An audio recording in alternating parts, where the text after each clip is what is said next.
ទៅដូចដួងចិត្តទិញជ្រុលស្នាស្និទ្ធណាស្រស់ជីវ៉ា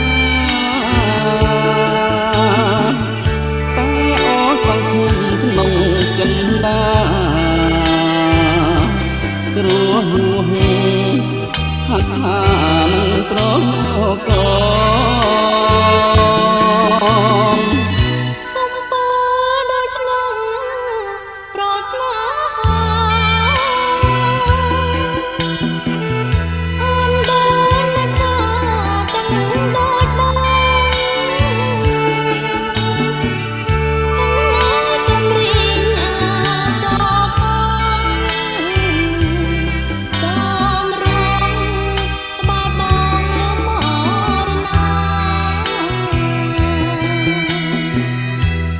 ជឿបានទេព្រះគង្គាពីពេលពុំមានថ្លាញ់ចរចាអមេពបនឹងលាតាជួយស្រាយបញ្ហា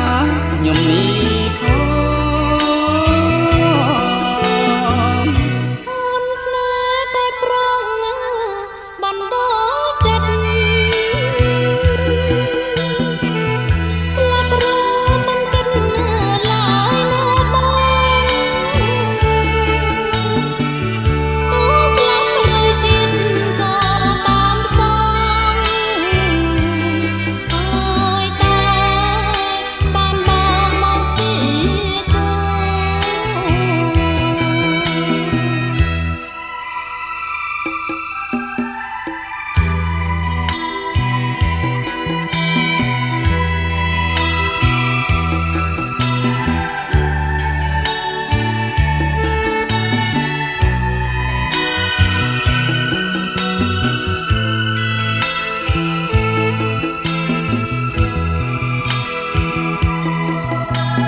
ស្រឡាញ់ស្ទើរលេខ